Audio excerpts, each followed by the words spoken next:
नमस्कार मित्रांनो, एस बी corner YouTube चॅनलमध्ये तुमचं स्वागत आहे. तुम्ही जर इथे पहिली वेळेस आला असेल तर चॅनलला नक्की सबस्क्राईब करा, म्हणजे येणाऱ्या सगळ्या जॉब अपडेट्सबद्दल तुम्हाला माहिती राहील.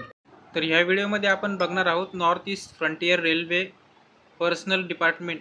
या डिपार्टमेंटमध्ये अप्रेंटिसशिप पदाची जी भरती निघलेली आहे तिच्याबद्दल.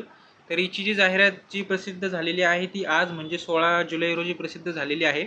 आणि हिची ऑनलाईन ॲप्लिकेशनची जी डेट आहे ती 20 जुलैपासून ते 19 ऑगस्टपर्यंत असणार आहे. तर ही जी मेन भरती आहे ही नॉर्थ फ्रंटियर रेल्वे म्हणजे NFRने काढलेली आहे, त्यांच्या स्पेशल NFRने. आणि ॲप्लिकेशन जे आहे ते फक्त ऑनलाईन पद्धतीनेच सबमिट करता येणार आहे. तर ॲप्लिकेशनची लिंक जी आहे ती www.indianrailways.gov.in असणार आहे.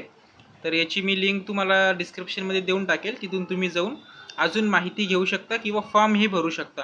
आणि फॉर्म भरण्यासाठी जर तुम्हाला व्हिडिओ हवा असेल तर मला सांगा, मी त्याच्यावरती नक्की व्हिडिओ बनवेल. तर एका कॅन्डिडेटला एकच फॉर्म भरायचा आहे. एक कॅन्डिडेट मल्टिपल पोस्टसाठी फॉर्म नाही भरू शकत.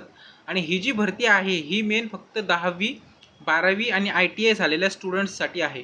तर तुमच्या जे कोणी ओळखीचे असतील 10वी 12वीचे कॅन्डिडेट, त्यांना तुम्ही हा व्हिडिओ नक्की पाठवा, म्हणजे त्यांनाही ही जाहिरातबद्दल माहिती होऊन जाईल.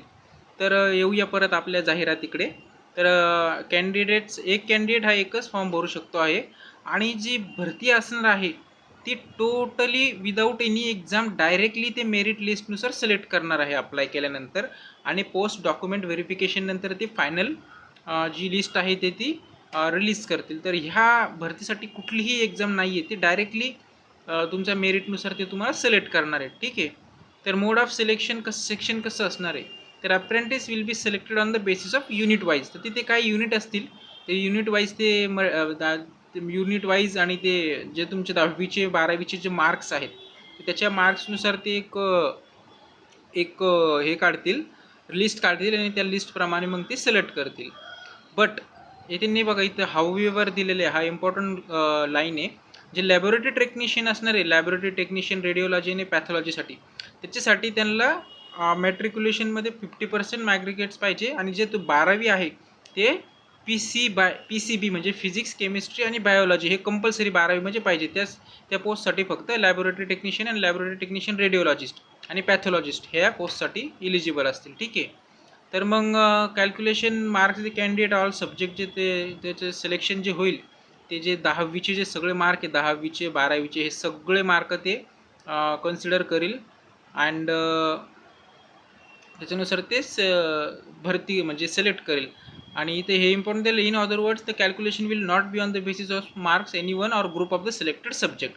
तर सब्जेक्टच्या याच्यावरती ते मार्क नसणार आहे. ते जेव्हा तुम्ही म्हणजे अप्लाय करशाल तर 10वीचे 12वीचे युनिटनुसार मग ते एक लिस्टला काढेल ॲव्हरेज, आणि त्याच्यानुसार जे कॅन्डिडेट सिलेक्ट होतील त्याच्यामध्ये ते त्याचं सिलेक्शन ते करतील विदाऊट एक्झाम. आपलं पोस्टाची जी भरती असते ना त्याच्यासारखं.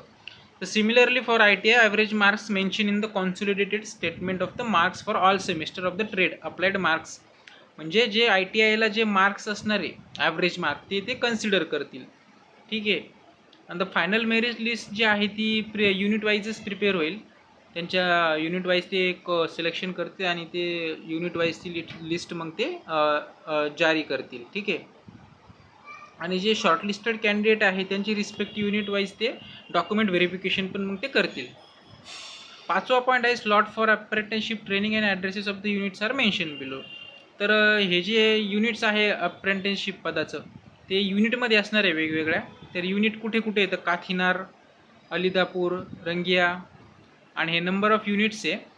आणि हे त्यांचे समजा ऑफिसचं ते ॲड्रेस आहे त्या.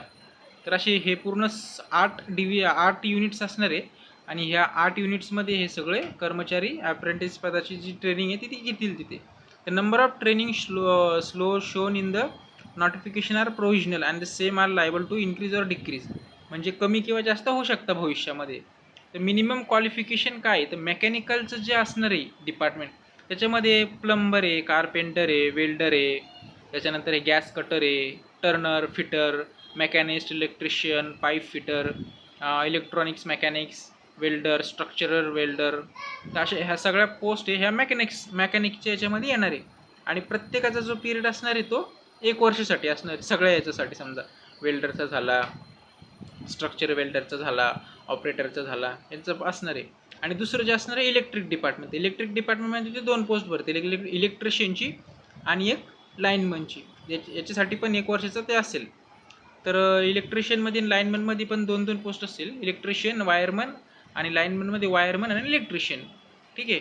त्याच्यानंतर इंजिनिअरिंग डिपार्टमेंटमध्ये पण ते भरणार आहे. त्यांचा सर्वेयर, त्याच्यानंतर draughtsman and CAD CAM operator cum programmer आणि प्लंबर, कार्पेंटर, हे सगळे इंजिनिअरिंग डिपार्टमेंटमध्ये ते सुद्धा ते भरणार आहे. फिटर वगैरे सगळे. आणि जे सगळ्या ट्रेनिंग आहे कोणत्याही डिपार्टमेंटच्या, त्यांचं ट्रेनिंगचं पिरियड आहे फक्त 1च वर्ष असणार आहे. तर लक्षात असू द्या. ठीक आहे. आणि त्याच्यानंतर हे तर 12वीच्या लॅबोरेटरी टेक्निशियन आणि मेडिकल लॅबोरेटरीसाठी 12वी सायन्स कंपल्सरी आहे. त्याच्यामध्ये फिजिक्स, केमिस्ट्री, बायोलॉजी लागणार आहे. आणि त्याच्यासाठी फक्त 10वी विथ 50% आणि ITI हे कंपल्सरी असणार आहे फक्त. त्याच्यानंतरचे मॅन्डेटरी डॉक्युमेंट्स आहे. त्याच्या मॅन्डेटरी डॉक्युमेंट्समध्ये असणार आहे तुमचं 10वीचं मार्कशीट, प्रोव्हिजनल सर्टिफिकेट ITIचं किंवा फायनल मार्कशीट, आणि 10वी 12वीचं जे फिजिक्स, केमिस्ट्री, बायोलॉजी हे तुमचं ते असलं पाहिजे त्याच्यामध्ये. तर सगळे तुमचे 10वी 12वी आणि ITIचे जे कोणत्या पोस्टला तुम्ही अप्लाय करणार त्याचे डॉक्युमेंट असले पाहिजे. त्याच्यानंतर इलिजिबिलिटी कंडिशन्स ही आहे की एज जे आहे ते 15 ते 24 वर्षापर्यंतच असलं पाहिजे. आणि कॅटेगरीनुसार मग रिलॅक्सेशन आहे त्याच्यामध्ये 5 किंवा 10 आणि 3 वर्षासाठी. ठीक आहे.